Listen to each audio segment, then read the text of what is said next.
ನಿಮಗೆಲ್ಲರಿಗೂ media information tech YouTube ವಾಹಿನಿಗೆ ಆಧಾರದ ಸ್ವಾಗತ. ದಾನಗಳಲ್ಲಿಯೇ ಅತಿ ಶ್ರೇಷ್ಠವಾದ ದಾನ ಎಂದರೆ ರಕ್ತದಾನ. ರಕ್ತಕ್ಕೆ ರಕ್ತವೇ ಬದಲಿಯಾಗಬಲ್ಲುದೇ ಹೊರತು ಇದನ್ನು ವಿಜ್ಞಾನವು ಎಷ್ಟೇ ಮುಂದುವರಿದರೂ ಕೃತಕವಾಗಿ ತಯಾರಿಸಲು ಇನ್ನೂ ಸಾಧ್ಯವಾಗಿಲ್ಲ.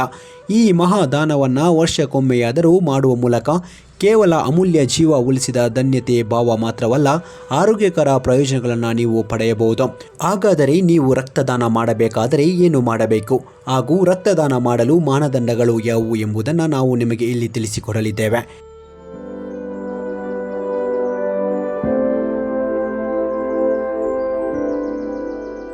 ಹೌದು ಗೆಳೆಯರೆ, ರಕ್ತದ ಅವಶ್ಯಕತೆ ಯಾರಿಗೆ ಯಾವಾಗ ಬೀಳುತ್ತದೆ ಎಂದು ಹೇಳಲು ಸಾಧ್ಯವಿಲ್ಲ.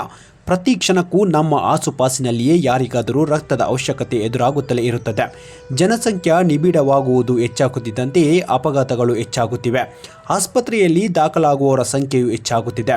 ನಿತ್ಯವೂ ನೂರಾರು ರೋಗಿಗಳಿಗೆ ರಕ್ತದ ಅವಶ್ಯಕತೆ ಇದ್ದೇ ಇರುತ್ತದೆ.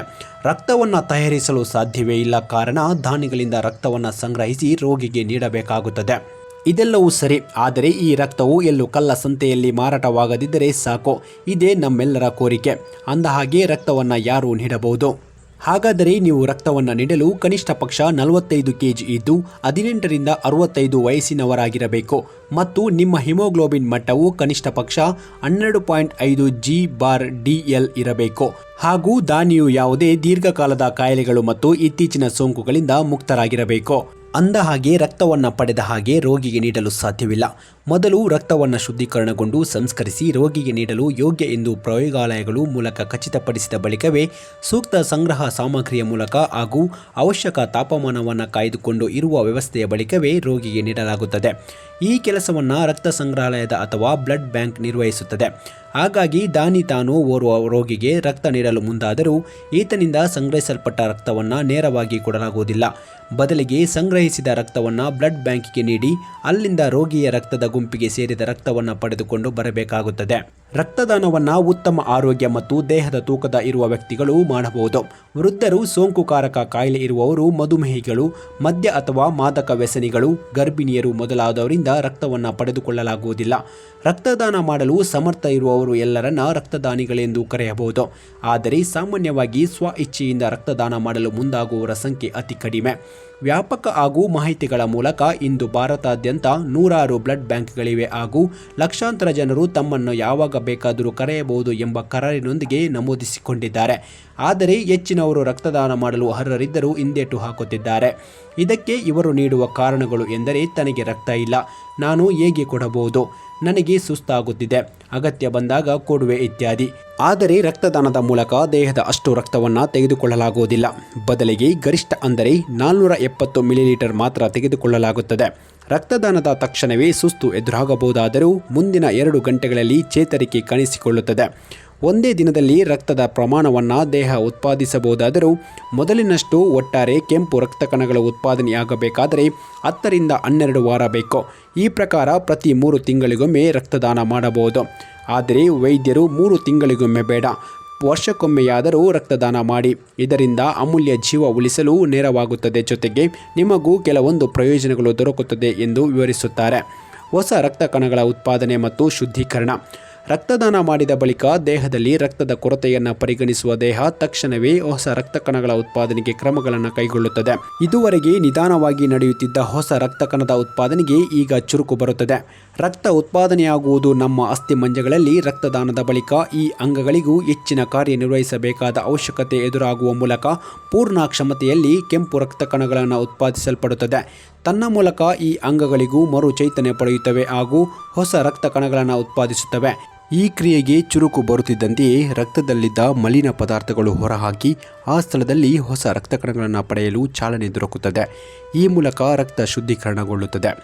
ನಮಗೆ ಕಬ್ಬಿಣದ ಅಂಶ ಅತಿ ಅಗತ್ಯವಾಗಿದ್ದು ಇದು ರಕ್ತದಲ್ಲಿಯೇ ಹೆಚ್ಚಿನ ಅಂಶ ಇರುತ್ತದೆ. ಆದರೆ ಯಾವಾಗ ರಕ್ತ ಅಗತ್ಯಕ್ಕೂ ಮೀರಿದ ಕಬ್ಬಿಣದ ಅಂಶವನ್ನು ಹೀರಿಕೊಂಡಿತೋ ಆಗ ರಕ್ತ ಕಣಗಳೆಲ್ಲವೂ ಉಬ್ಬಿ ತಮ್ಮ ಕಾರ್ಯವನ್ನು ಸಮರ್ಥವಾಗಿ ನಿಭಾಯಿಸಲಾರದಾಗುತ್ತವೆ. ಈ ಸ್ಥಿತಿಗೆ ಹಿಮೋಕ್ರೋಮಿಯೋಟೋಸಿಸ್ ಎಂದು ಕರೆಯುತ್ತಾರೆ. ಇದೊಂದು ಗುರುತ್ವಾರದ ಕಾಯಿಲೆಯಾಗಿದೆ. ಹೆಚ್ಚುವರಿ ಕಬ್ಬಿಣದ ಅಂಶವನ್ನು ಶುದ್ಧೀಕರಿಸುವ ಮೂಲಕ ಯಕೃತ್ ಈ ಅಂಶಗಳೆಲ್ಲವೂ ಹೊರಹಾಕುತ್ತದೆ ಅಥವಾ ಹೃದಯದ ಸೂಕ್ಷ್ಮ ಭಾಗಗಳಲ್ಲಿಯೂ ಕಬ್ಬಿಣದ ಅಂಶ ಶೇಖರಣೆಗೊಂಡು ಅಪಾಯ ಉಂಟು ಮಾಡಬಹುದು. ಆದರೆ ವರ್ಷಕ್ಕೊಮ್ಮೆ ರಕ್ತ ನೀಡುವ ಮೂಲಕ ಈ ಹೆಚ್ಚುವರಿ ಕಬ್ಬಿಣವು ಹೊಸದಾಗಿ ಬರುವ ರಕ್ತ ಕಣಗಳಲ್ಲಿ ಹಂಚಿ ಹೋಗುತ್ತವೆ ಹಾಗೂ ಈಗ ಅಪಾಯವಿರುವುದಿಲ್ಲ. ಹಾಗಾಗಿ ಹಿಮೋಕ್ರೋಮಿಯೋಟೋಸಿಸ್ ಸ್ಥಿತಿ ಬಾರದೆ ಇರಲು ರಕ್ತದಾನ ಉತ್ತಮ ತಡೆಗಟ್ಟುವ ವಿಧಾನವಾಗಿದೆ. ಹೃದಯದ ಆರೋಗ್ಯಕ್ಕೂ ರಕ್ತದಾನ ಒಳ್ಳೆಯದು. ಅಧ್ಯಯನದ ಪ್ರಕಾರ ನಿಯಮಿತವಾಗಿ ರಕ್ತದಾನ ಮಾಡುವ ವ್ಯಕ್ತಿಗಳಿಗೆ ಹೃದಯದ ಆಘಾತ ಎದುರಾಗುವ ಸಂಭವ ಉಳಿದವರಿಗಿಂತ ಕಡಿಮೆ. ಒಂದು ಸಮೀಕ್ಷೆಯ ಪ್ರಕಾರ ಈ ವ್ಯಕ್ತಿಗಳಿಗೆ ಉಳಿದವರಿಗಿಂತ ಹೃದಯದ ಆಘಾತ ಎದುರಾಗುವ ಸಾಧ್ಯತೆ 88% ಕಡಿಮೆಯಾಗುತ್ತದೆ. ರಕ್ತದಲ್ಲಿ ಕಬ್ಬಿಣದ ಅಂಶ ಹೆಚ್ಚಾದಂತೆಲ್ಲ ರಕ್ತವನ್ನು ಸೋಸುವ ಯಕೃತ್ ಕಬ್ಬಿಣದಿಂದ ತುಂಬಿಕೊಳ್ಳುತ್ತದೆ. ಹೀಗೆ ಕಬ್ಬಿಣದ ಅಂಶದಿಂದ ತುಂಬಿದ ಯಕೃತ್ ಹಲವಾರು ಕಾಯಿಲೆಗಳಿಗೆ ಸುಲಭವಾಗಿ ತುತ್ತಾಗಬಹುದು. ರಕ್ತದಾನದ ಮೂಲಕ ದೇಹದಲ್ಲಿ ಕಬ್ಬಿಣದ ಅಂಶ ಸಮತೋಲನದಲ್ಲಿರುತ್ತದೆ ಹಾಗೂ ಈ ಮೂಲಕ ಯಕೃತ್ತಿಗೂ ಹೊರೆಯಾಗುವುದಿಲ್ಲ. ಯಕೃತ್ತಿನಲ್ಲಿ ಅಧಿಕ ಕಬ್ಬಿಣದ ಅಂಶವಿದ್ದರೆ ಕ್ಯಾನ್ಸರ್, ಹೆಪಟೈಟಿಸ್ ಸಿ ಮತ್ತು ಇತರ ಯಕೃತ್ತಿನ ಸೋಂಕುಗಳು ಎದುರಾಗಬಹುದು. ಯಾವುದೇ ಕೆಲಸವಾದರೂ ಸರಿ, ಯಾವುದೇ ನೆರವಾದರೂ ಸರಿ, ಇದನ್ನು ಪಡೆದುಕೊಂಡವರಿಗೆ ಪ್ರಯೋಜನವಾಗಿದೆ ಎಂದು ಅರಿವಾದರೆ ಮಾತ್ರ ಇದನ್ನು ನಿರ್ವಹಿಸುವವರಿಗೆ ಅಪರಾಧದ ಸಮಾಧಾನ, ನೆಮ್ಮದಿ ಸಿಗುತ್ತದೆ. ಒಂದು ಮಗುವಿಗೆ ಜನ್ಮ ನೀಡಿದ ತಾಯಿ ಪಡೆಯುವ ಧನ್ಯಾತ್ಮ ಭಾವನೆ ರಕ್ತದಾನದ ಮೂಲಕ ಓರ್ವ ವ್ಯಕ್ತಿಯು ಜೀವ ಉಳಿಸಿದ ರಕ್ತದಾನಿ ಪಡೆಯುತ್ತಾನೆ. ಧನ್ಯಾತ್ಮ ಭಾವ, ಸಮಾಧಾನ, ನೆಮ್ಮದಿ ಇವೆಲ್ಲವೂ ಜೀವನದ ಅತ್ಯಮೂಲ್ಯ ವಿಧಿಗಳಾಗಿವೆ ಹಾಗೂ ಇವುಗಳನ್ನು ಕೊಳ್ಳಲು ಸಾಧ್ಯವಿಲ್ಲ. ಇದನ್ನು ಸ್ವತಃ ಅನುಭವಿಸಿಯೇ ಪಡೆಯಬೇಕು. ರಕ್ತದಾನದಿಂದ ಪಡೆಯುವ ಸಂತೋಷ ಜೀವನದಲ್ಲಿ ನೆಮ್ಮದಿ ಪಡೆಯಲು ನೆರವಾಗುತ್ತದೆ ಹಾಗೂ ಮನಸ್ಸು ಶಾಂತವಾಗಿ ಇರಲು ಸಾಧ್ಯವಾಗುತ್ತದೆ. ನಿಯಮಿತವಾಗಿ ರಕ್ತದಾನ ಮಾಡುತ್ತಾ ಇರುವ ಮೂಲಕ ಪಡೆಯುವ ಮಾನಸಿಕ ನೆಮ್ಮದಿಯಿಂದ ಉದ್ವಿಗ್ನ ಮಾನಸಿಕ ಒತ್ತಡ, ತಳಮಳ ಮತ್ತು ಖಿನ್ನತೆ ಇಲ್ಲವಾಗುತ್ತದೆ. ಈ ಪದ ಕೊಂಚ ಆಘಾತಕಾರಿ ಎನಿಸಿದರೂ ಸರಿ. ವಾಸ್ತವದಲ್ಲಿ ರಕ್ತದಾನ ಮಾಡಿದ ವ್ಯಕ್ತಿಗಳಿಗೆ ತೂಕವನ್ನು ಇಳಿಸಿಕೊಳ್ಳಲು ನಡೆಯುತ್ತಿರುವ ಪ್ರಯತ್ನ ಹೆಚ್ಚು ಫಲ ನೀಡುವುದನ್ನು ಗಮನಿಸಬಹುದಾಗಿದೆ. ಅಂದರೆ ರಕ್ತದಾನದ ಬಳಿಕ ಕೊರತೆಯಾದ ರಕ್ತದ ತೂಕದಷ್ಟೇ ತೂಕ ಇಳಿಯುವುದು ಎಂದು ಮೊದಲಾಗಿ ಭಾವಿಸಬಹುದು.